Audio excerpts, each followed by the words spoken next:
Hi guys, hi and welcome back to your girls channel.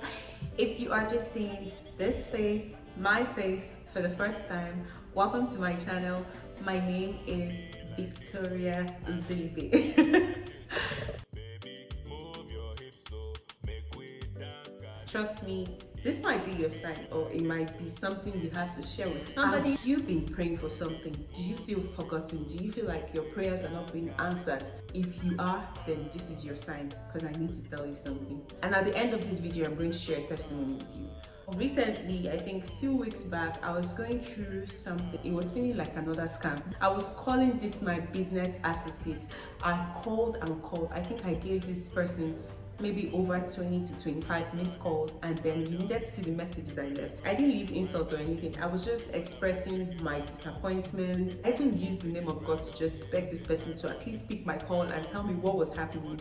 So if you don't know and you're watching me right now, I recently started a business. I'll share more of that business another time, someday soon. That night, it was time to read my Bible, and the Bible chapter that day was Jonah chapter 1. Let me tell you something. Bible can be very interesting. Have you seen the stories in the Bible?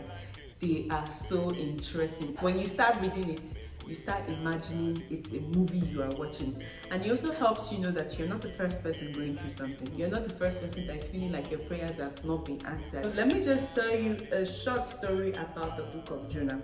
God called on Jonah to perform his duty as a prophet. He told him to go somewhere, but Jonah tried to run away. He found a sheep.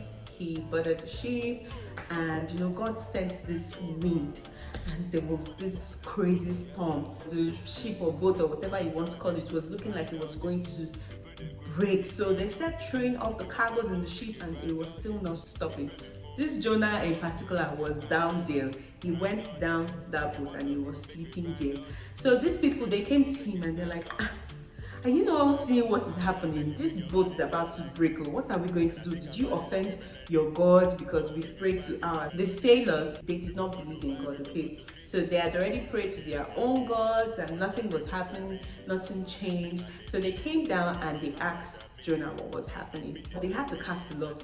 If you're not familiar with what casting a lot is, it's just like rolling dice. Let me use that. I think that's a better example. They casted this lot. It was Jonah. They asked Jonah what he did and who he worshipped, and Jonah said, I worship my Lord. He's the creator of the seas and the land. These people were scared. You offended your God. You were running away from him. They told him to pray to his God, and Jonah said, I know what you can do. Just throw me out of that boat and the storm will be calm.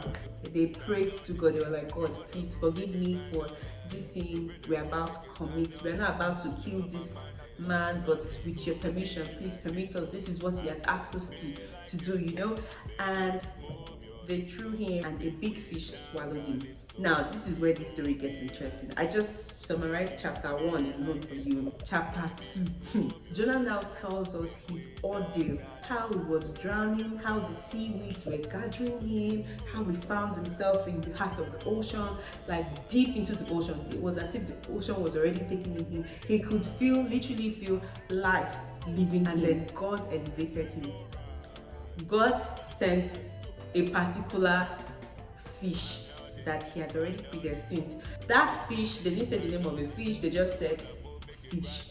This fish swallowed Jonah, and Jonah was in this fish's tummy for 3 days and 3 nights. And guess what he was doing?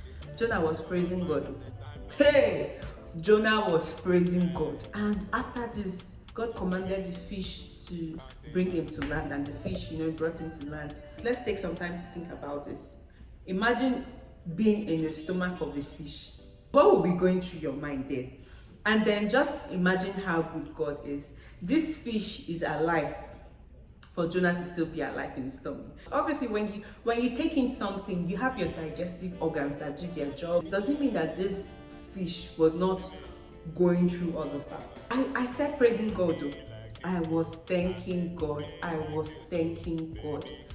And guess what? So after that, I don't even know how I slept off. I know I slept off thanking God. And in the middle of the night, guess who was calling me? Yes, my business associate was calling me. And she did not only call me, she called me and she showed me everything I needed to see. All my goods were ready. And she told me she was shipping it the next day. So what is stopping you from entering into God's presence with praise and thanksgiving? The Bible tells us to enter into the gates of heaven with thanksgiving and praise. Have you tried that? It's not only about asking all the time. Sometimes God already knows your supplications. Yes, he said we should ask, but he also said you should come into his gates with thanksgiving. Sometimes you don't even need to say prayer. You just need to praise and worship him, and he will do that he has said he will do for you. Trust me. So today I want to advise you that is watching me right now to enter God's presence with thanksgiving. Try it. Let's cultivate the habit of actually praising God. Our God is a good God. Our God is a marvelous God. So I hope I touched somebody today. I hope this was somebody's sign. I told my friend I was going to say this testimony on her behalf. Of my very good friend. We're from the same place. We've been friends since childhood. We're the same age. She got married 2 years ago, and last year she was pregnant last year, and she lost the baby. She was so down. I can imagine how she was feeling, because she called me. She was strong enough to not cry while we were on the phone together, but I know what she was going through. She had this faith, this very strong faith. And guess what today, guys? She gave birth to a bouncing baby boy yesterday, July 14th. Yes, a bouncing baby boy. This baby boy doesn't even look like a baby that was born yesterday. This baby looks like a baby of 2 months old. I could not contain my joy. I'm like, God, how marvelous are you? By this time last year, this person was crying, and this year she carried her child. So if you're waiting for your child, you are carrying your child very soon. Today, as I am saying, in fact, I am speaking it into existence for you. Whatever it is you people are seeking for, you are carrying it. Right now, get down on your knees and start thanking God for all the marvelous things he is about to do in your life. Because if you're looking for a child, you are carrying your baby. Maybe twins, triplets, anyone you want, you're carrying it. So enter God's presence with thanksgiving. Thank you so much for watching. Do not forget to subscribe to your girl's channel, and until next time.